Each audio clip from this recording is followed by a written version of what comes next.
Hi, my name is Dawn Cooper, and for my opinion piece, I wrote about the Didache. And my title of my presentation and my paper is The Irony of Human Perfection. So basically, the Didache opens up as a guidebook to being the perfect Christian. Here's a quote from the Didache. See that no one leads you astray from this way of the teaching. For such a person teaches you without regard for God. For if you are able to bear the whole yoke of the Lord, you will be perfect.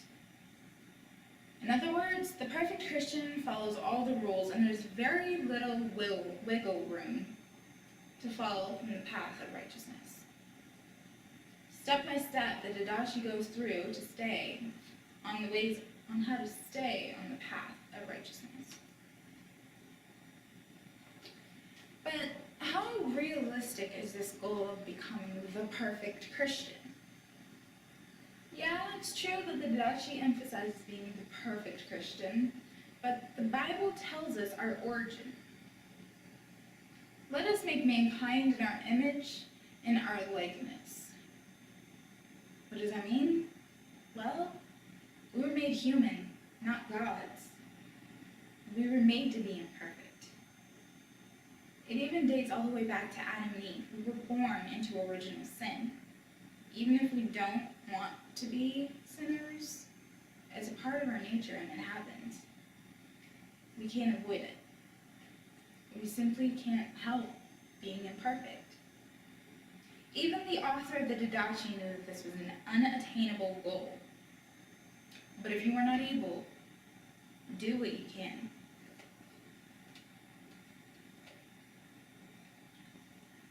Slaves to human nature.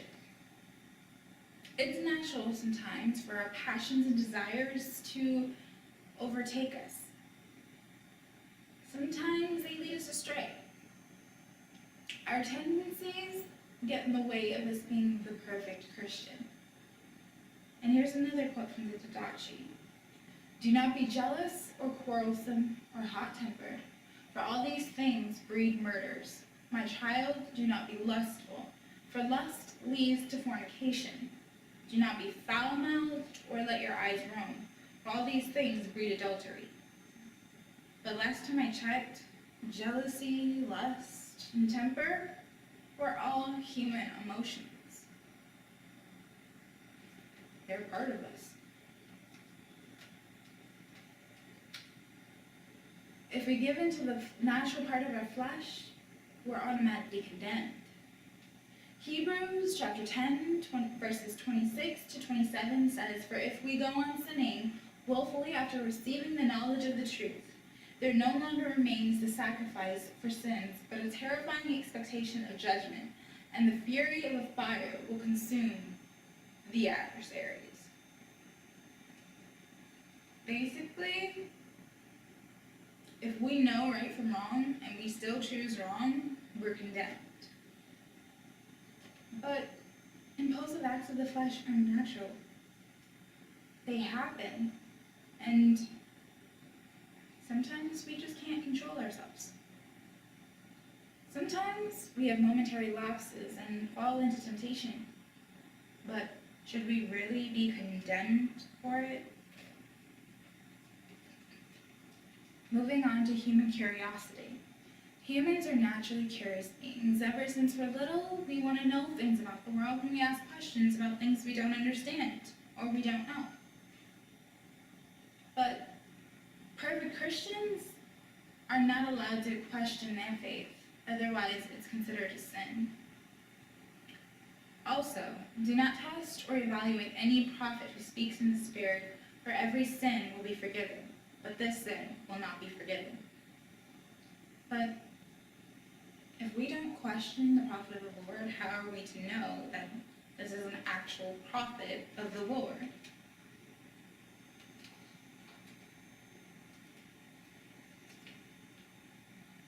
But there's more. The Didache goes on to say, however, not everyone who speaks in the Spirit is a prophet, but only exhibits in the Lord's ways.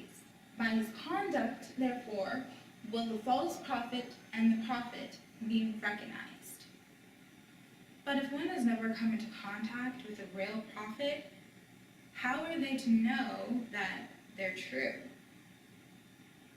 It makes sense that skepticism would arise. Even the Jews questioned the Son of God. Moving on to the contemporary world, humans are imperfect, impulsive, and curious beings. Desires tend to be put first instead of the teachings of God, and humanity manifests itself through its desires and passions. Naturally, the needs and wants of others tend to mean little in comparison to our own. Take an infant, for example. So this is a study called Early Reasoning About Desires, Evidence from 14-month and 18-month-olds. This study looked at the early reasoning about desires of 14-month and 18-month-olds. And basically in this study, the experimenter tasted two foods. One which they portrayed disgust, and the other which they portrayed happiness. And the 14 and 18-month-olds were required to predict which food the experimenter preferred. Here's a quote from the study. The 14-month-olds responded egocentrically, which food they themselves preferred. However, 18-month-olds correctly inferred that the experimenter wanted the food associated with her prior positive effect. So what does this mean? Well, the 14-month-old babies tended to go for the food that they wanted and what they desired. They really didn't care much about what the experimenter preferred. Innate reactions was to respond to what they wanted and desired. However, the 18-month-olds responded a little differently. They disregarded their own desires and put first the experimenters. So whichever food that the experimenter portrayed happiness for, that's the food they offered. In short, we're born thinking only of our selfish desires. It is only when we become more cultured and socialized do we start thinking of others. But we usually put ourselves first, even if we don't want to admit it. In conclusion, giving into our desires is just a human thing to do. It's just natural for us. Sometimes we can't help it. To deny this part of ourselves is simply not possible, and if we do deny this part of ourselves, we can't for too long before we overload and blow up. Because we are imperfect beings, it is not possible to be a perfect Christian. We're imperfect. Perfection isn't a part of humanity. It's simply not in our nature. The only perfect beings are God the Father and Christ. In other words, we'll never be perfect by any means.